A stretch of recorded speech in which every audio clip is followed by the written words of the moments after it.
setiap orang yang percaya kepadanya beroleh hidup yang kekal. Terpujilah Kristus Tuhan, Raja mulia dan kekal.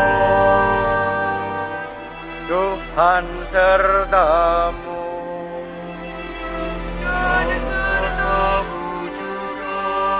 Inilah Injil Yesus Kristus menurut Santo Yohanes.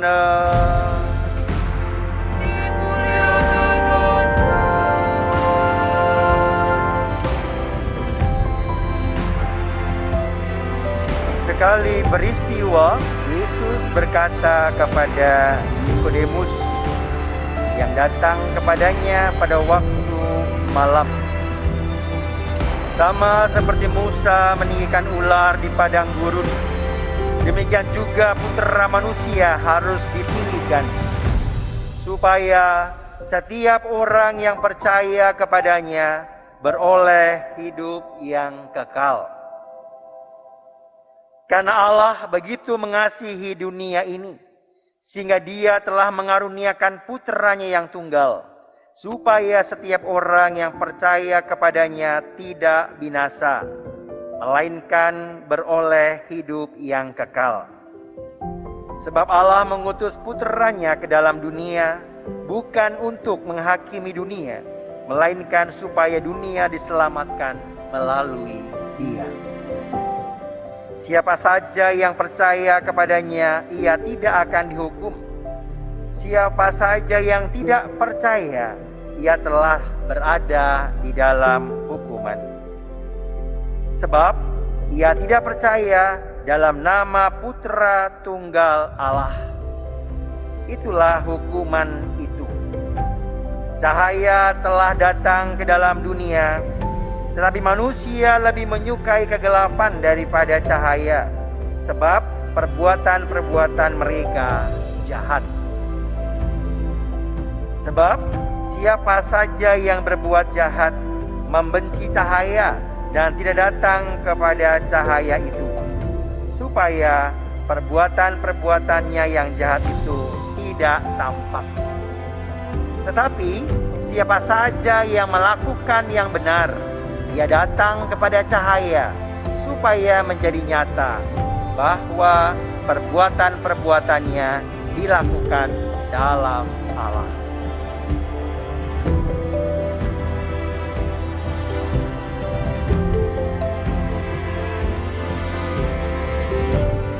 Demikianlah Injil Tuhan.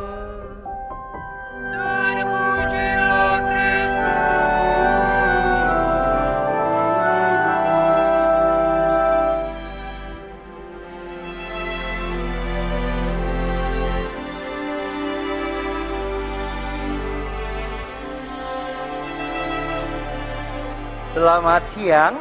Selamat siang, Romo. Selamat siang. Selamat siang, Romo. Iya, Misa Prapaskah keempat ini sering disebut Misa Minggu Sukacita, meskipun dalam masa Prapaskah bahasa Latinnya Laetare. Bagaimana sukacita itu? Allah mempunyai inisiatif selalu berbuat baik, selalu setia. Seperti yang kita dengar dalam bacaan-bacaan hari ini. Bacaan yang pertama dari 1 Tawarikh. Bagaimana di 2 Tawarikh 36 Allah selalu memberikan kesempatan, tidak pernah mengingkari janjinya, meskipun berulang kali manusia hidup di dalam kegelapan. Sedangkan dalam bacaan yang kedua, dalam Efesus 2, bagaimana inisiatif itu berasal dari Allah untuk menyelamatkan kita. Kita diselamatkan bukan karena perbuatan-perbuatan hebat kita, bukan. Tapi karena kasih Allah yang begitu besar kepada manusia. Bapak, Ibu, saudari, saudaraku yang terkasih, dimanapun Anda berada. Kalau siang hari ini kita merayakan Ekaristi Kudus bersama-sama, mau memperlihatkan kasih Allah itu begitu besar. Dan di dalam bacaan Injil Yohanes 3:14-21 sering digunakan oleh banyak pewarta-pewarta firman. Begitu besar kasih Allah akan dunia ini, maka Ia mengutus putranya yang tunggal agar kita semua manusia itu diselamatkan. Dalam kalimat berikutnya, tetapi orang yang percaya itu tidak akan dihukum. Tapi orang yang tidak percaya, dia berada dalam hukuman itu. Kenapa? Manusia seperti di bagian awal saya katakan bahwa mereka lebih senang dengan kegelapan. Padahal terang itu telah datang. Yesus sang terang itulah yang mau kita ikuti. Amin. Dan sekarang Anda dan saya mau memilih terang atau gelap. Kami singkat membuat dekorasi sederhana. Di kiri saya ada lampion gelap, ada ungu, ada hijau, ada hitam. Tapi di sebelah kanannya, di atas kepala saya ini ada yang terang, ada kuning, ada merah jambu seperti pakaian yang saya pakai, ada putih. Tapi lebih sering orang memilih yang gelap. Enak yang gelap itu. Sehingga kalau orang memilih kesucian, orang maunya yang kotor-kotor. Orang mau memilih kejujuran, orang mau berbohong sehingga dapat keuntungan. Saya ingat saat saya bertugas di Seminari Wacana Bakti, 7 tahun sampai 8 tahun saya mengajar bersama juga dengan guru-guru di SMU Gonzaga. Kami membuat pementasan bayang-bayang retak. Saat itu Romo Steve masih prater, Romo Hari juga belum diterbitkan. Tapi diberi kesempatan untuk menggarap itu. Saya mengerahkan ratusan siswa dengan juga seminari. Di situ ada sisi gelap manusia dan sisi terang manusia. Bagaimana sisi itu bersama-sama itu hadir dalam diri manusia. Orang bisa mengenal ketakutan ketika ada sebuah keberanian juga pernah muncul dalam dirinya. Orang tahu yang bersih ketika melihat yang kotor.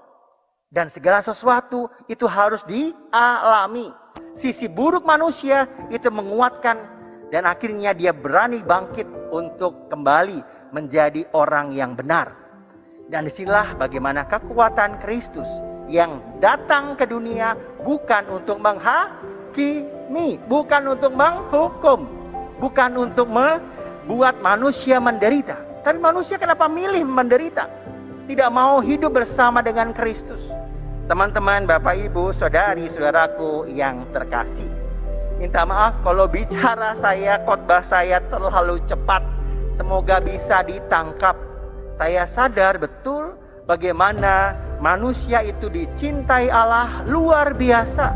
Tak henti-hentinya manusia itu diberi kesempatan. Bagaimana saya juga punya senangan, punya passion ke penjara, melayani warga binaan. Entah di Cipinang, Salemba, di Pondok Bambu, di Tangerang, dan dimanapun. Bahkan saya pernah juga ke Bandung diajak oleh KKT saat itu. Tapi setahun ini saya nggak pernah lagi berkunjung pada mereka. Saya mengajak teman-teman warga binaan untuk kembali bangkit, jangan lagi melakukan sesuatu. Kasihanilah orang tuamu. Tayangan TV kita bisa lihat. Sayangilah ibumu yang melahirkan Anda. Jangan menjadi koruptor. Jangan menjadi orang yang jahat. Jangan menjadi orang yang memalukan. Karena apa? Saya dan Anda adalah saksi Kristus yang hidup. Mari, terang yang sungguh akan hadir. Sehingga minggu sukacita ini, mau tidak mau harus kita wartakan. Semoga iman kita semakin ditambahkan. Dan poinnya hanya satu. Biasanya saya ada 3-4 poin. Hanya satu, mari. Kalau manusia diberi kesempatan memilih terang, pilihlah terang itu. Karena yang terang itu meskipun kelihatan semua dosa-dosa kita yang kotor-kotor ataupun sesuatu yang tidak rapi ataupun yang tidak baik akan menjadi baik ketika saya tahu untuk membersihkan, untuk memperbaiki, untuk merevisinya sehingga akhirnya semua hidup dalam terang Kristus. Semoga kita semakin diberkati Tuhan pada hari Minggu Prapaskah yang keempat ini. Dan semoga Minggu Sukacita ini membawa sukacita. Pertobatan bukan sesuatu yang membuat kita itu menjadi takut untuk menghadap Tuhan, untuk bertobat, tapi sebaliknya kita diberi kesempatan menerima pengampunan dosa, bukan pengakuan dosa kita yang terus dan terus kita takuti untuk menyampaikannya kepada Allah melalui para imam ataupun mereka yang memberikan sakramen-sakramen tobat di paroki-paroki Anda. Selamat melaksanakan masa tobat ini, masa Prapaskah yang penuh dengan rahmat ini dengan sukacita. Allah memberkati kita semua.